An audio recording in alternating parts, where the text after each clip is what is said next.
Hello friends, आपका अपने YouTube channel the polytechnic classes में स्वागत है।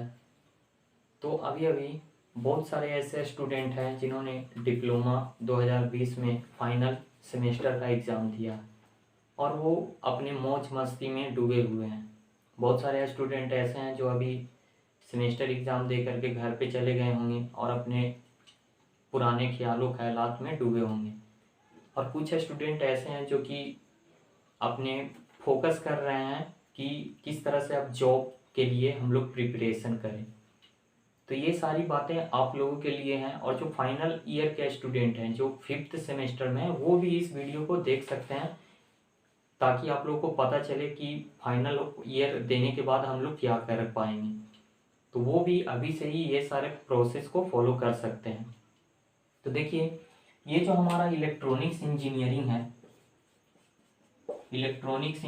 है, ये इसमें हम लोग 6 सेमेस्टर होता है। एक फर्स्ट हो गया, सेकंड, थर्ड, फोर्थ, 5, 6। एक तरह से आपको हम लोग इलेक्ट्रॉनिक्स वे में देखें तो इसको अगर हम लोग क्या माने, इसको अगर हम लोग क्या माने, इसको हम लोग माने एम माने, मान लिया जाए ये अर्थ। और हम लोग जितने सारे भी स्टूडेंट है वो क्या है, सेटेलाइट है। सेटेलाइट का क्या काम होता है, तो जो भी पिंड है उसके चारों ओर हम लोग, जैसे कोई भी सेटेलाइट है तो वो पृथ्वी, जैसे हम लोग आर्टिफिशियल सेटेलाइट बनाते हैं तो वो क्या होता है, वो पृथ्वी के चारों ओर रिमूव करता है। सेम टू सेम उसी कंडीशन में हम लोग जितने सारे भी स्टूडेंट हैं इस इलेक्ट्रॉनिक्स इंजीनियरिंग के चक्कर में फर्स्ट सेमेस्टर में इसके चक्कर गोल गोल लगाते रहते हैं। 6 महीने का जब एक चक्कर पूरा करते हैं तो हम लोग क्या होता है, नेक्स्ट वाले ऑर्बिट में चले जाते हैं। तो फर्स्ट से सेकंड में आ जाते हैं, फिर 6 महीने का ऑर्बिट में लगाते हैं। इस तरह से हम लोग कब 6 सेमेस्टर में आ जाते हैं कि हम लोग को पता भी नहीं चलता है। और 6 सेमेस्टर के बाद जब रिजल्ट आ जाता है तो उसके बाद हम लोग रोड पे फेंक दिए जाते हैं, ऑन द रोड। मतलब कि आप अब हो गए हैं, इसके प्रांगत हो गए। अब आप लोग जाइए जहाँ पे भी DRDO, metro, DRDO, ISRO, NTPC, NPCL, BRC, IOCL, लेकिन जितनी आसानी से मैं कह दे रहा हूँ कि यहाँ 6 सेमेस्टर फाइनल होने के बाद ये आपको ज्वाइन करना है, उतना आसान है नहीं। क्यों? क्योंकि ये जो इलेक्ट्रॉनिक्स इंजीनियरिंग है इसका जो माया जाल है, इसके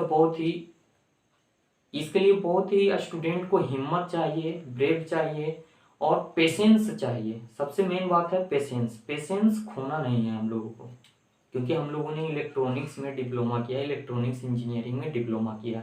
इसकी वैकेंसीज कम होती है, पर ये कभी मन में नहीं बैठाइएगा कि इसकी जॉब नहीं होती है। ये भ्रम है आपका, तो ये भ्रम आप हटा दो और अभी से ही जो पास आउट हुए हो वो तो एकदम क्योर कि अब आपको फोकस करना है कहाँ, कि हमको कैसे इसमें हमको अब ज्वाइन करना है।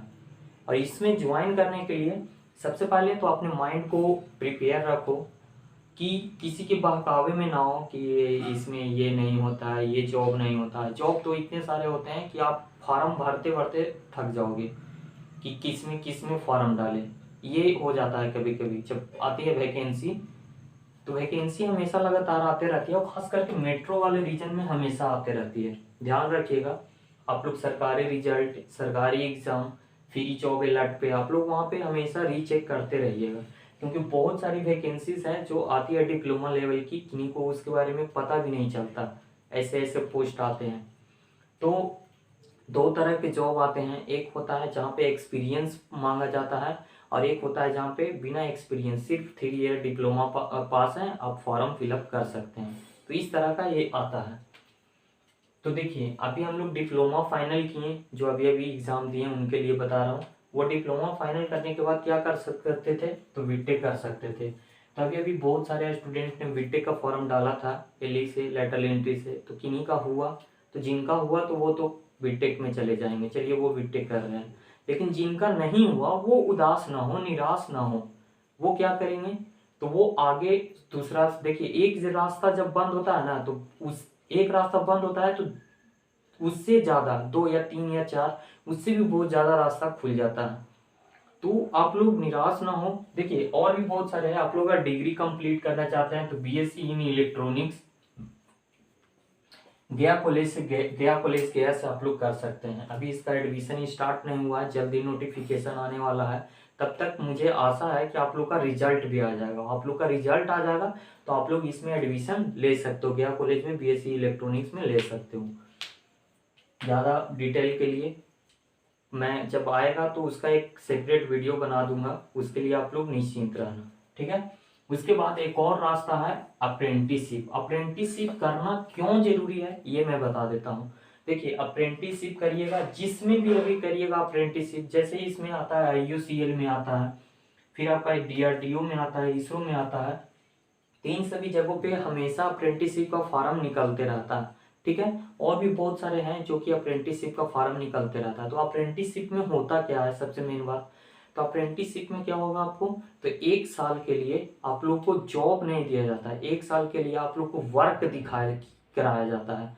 कहने का मतलब आपको ट्रेनिंग दिया जाता है कि कोई भी, जैसे IUCL है तो IUCL कैसे वर्क करती है, इलेक्ट्रॉनिक से रिलेटेड वहाँ पे क्या क्या इंस्ट्रूमेंट वगैरह ये सब है, कैसे उसका हम लोग देख रेख करते हैं, उसकी आपको ट्रेनिंग दी जाती है। और 1 ईयर का आपको सर्टिफिकेट मिलता है, एक्सपीरियंस सर्टिफिकेट, जो कि बहुत ही काम का होता है, क्योंकि कुछ ऐसे फॉर्म आते हैं जिसमें आपको एक्सपीरियंस मांगा जाता है। जैसे IUCL में ही आता है जूनियर इंजीनियर का फॉर्म, तो वहाँ पे एक्सपीरियंस मस्ट होता है, तो वहाँ पे आप जब अप्रेंटिसशिप की हो वही फॉर्म फिलअप कर सकते हैं, तो वहाँ पे ये जरूरी हो जाता है। और भी बहुत सारे ऐसे हैं जहाँ पे एक्सपीरियंस मांगा जाता है, तो इसके लिए अप्रेंटिसशिप जरूरी है। उसके बाद ऐसे बैठे रहने से तो कुछ नहीं होने वाला, तो क्यों ना हम अप्रेंटिसशिप कर ही लें। इसके लिए NATS पे रजिस्ट्रेशन कराना होता है। ये क्या होता है प्रोसेस, आप लोग यूट्यूब पे देख सकते हैं NATS क्या है कैसे है, इसका लिंक डिस्क्रिप्शन में आपको मिल जाएगा। उसके बाद क्या है, तो मेट्रो में हमेशा वैकेंसी आते रहती है। DMRC Delhi metro rail corporation, LMRC Lucknow metro rail corporation, MMRC Mumbai metro rail corporation, BMRC Bengaluru metro rail corporation, PMRC Patna metro rail corporation. Patna में मेट्रो स्टार्ट होने वाला है, तो मे भी हो सकता है कि पटना मेट्रो में भी वैकेंसी आएगी ही आएगी, तो इसको ध्यान रखिएगा। जो बिहार में नौकरी करना चाहते हैं तो उसके लिए आप लोग पढ़िए, पढ़ने के अलावा कोई दूसरा चारा नहीं है। तो आप लोग पढ़ते रहिए, रेगुलर करते रहिए, क्योंकि जब वैकेंसी आती है तो फॉर्म भराता है और 1-2 मंथ में ही एग्जाम रहता है, तो उतना कम समय में उसको कवर करना बहुत ही मुश्किल है। अब ये क्वेश्चन बनता है कि सर हम लोग क्या पढ़ें, तो आप लोग को दोनों टेक और नॉन टेक दोनों साथ साथ पढ़ना होगा। तो नॉन टेक के लिए मैं अपडेट बता दूं, मैथ का कुछ क्लासेस इस यूट्यूब चैनल पे आपको मिल जाएगा, और कुछ ही दिनों में जल्दी आपको इन्फॉर्मेशन आ जाएगा। रीजनिंग का भी क्लास स्टार्ट हो रहा है और GK GS का भी क्लास स्टार्ट होने वाला है। शायद छठ पूजा बाद आप लोग को ये बैच स्टार्ट होगा, तो उस समय इंफॉर्मेशन दे दिया जाएगा, ठीक है। उसके बाद देखिए हम लोग इधर थे तो DRDO में हमेशा वैकेंसी आते रहती है। इसरो के बहुत सारे केंद्र है, जैसे VSSC विक्रम साराभाई हो गया, फिर URSC हो गया, HSFFC हो गया, तो ह्यूमन फ्लाइट सेंटर वगैरह ये सब बेंगलुरु का ही है। तो ये सब में हमेशा वैकेंसी आते रहता है टेक्निकल असिस्टेंट का, तो आप लोग प्रिपरेशन करते रहिए। NTPC में आते रहता है, फिर NPCIL में अभी अभी वैकेंसी आया हुआ है, फिर BA भाभा एटॉमिक रिसर्च में IUCL में आते रहता है। तो यहाँ पे देखिए इन सभी में कुछ ऐसे एग्जाम होते हैं जिसमें टेक्निकल ज़्यादा होता है। जैसे 100 नंबर का होता है तो 70% वेटेज दिया जाता है टेक्निकल का। तो टेक्निकल में क्या पढ़े सर, तो अभी तक आप लोगों ने जितने भी टेक्निकल पेपर पढ़े हैं 3rd सेमेस्टर से लेकर के 6th सेमेस्टर तक, वो सारा इम्पोर्टेंट है, वही आपका सिलेबस रहता है, उसको जितना अच्छे से पढ़ सकते हो पढ़ते रहो। तो ये 70% टेक पूछा जाता है और 30% नॉन टेक पूछा जाता है। तो नॉन टेक में वही math, reasoning, English, GK GS वगैरह ये सब आते हैं, तो उसका तैयारी आप लोग करते रहिए। तो टेक और नॉन टेक दोनों साथ साथ करते रहना है। तो देखिए मेट्रो वाले जितने एग्जाम होते हैं उन सभी में टेक 70 और 30 के लगभग में नॉन टेक पूछा जाता है। तो ये तो हो गया मेट्रो वाले के लिए। उसके बाद देखिए इसरो में भी 70 क्वेश्चंस पूछे जाते हैं, अलग अलग जगह पे थोड़ा 10-20 का वेरिएशन हो सकता है, लेकिन इसमें मेजोरिटी क्वेश्चन क्या होता है, टेक्निकल का ही रहता है और एक ही एग्जाम होता है इसमें भी, ठीक है। उसके बाद भाभा एटॉमिक का नहीं पता मुझे, IUCL का नहीं पता, कोई एग्जाम में पहले टेक इसका NPCL आई में पता है कि इसमें भी टेक होता है 70 नंबर का, ये 30 नंबर का नॉन टेक।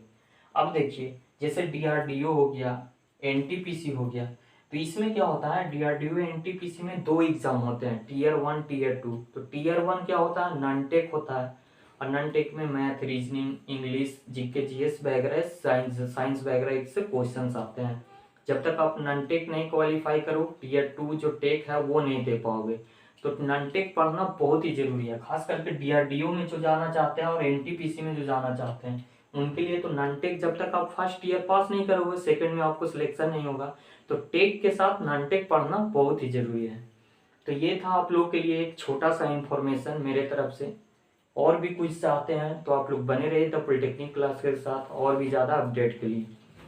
तो आप लोगों को ये वीडियो कैसा लगा ये जरूर बताएं, और आप लोग को इसमें अगर कुछ और डिटेल चाहिए तो वो कमेंट करके जरूर बताएं। तो मिलते हैं हम लोग नेक्स्ट अपडेट के साथ नेक्स्ट वीडियो में। बने रहिए द पॉलिटेक्निक क्लासेस के साथ और भी ज़्यादा अपडेट के लिए।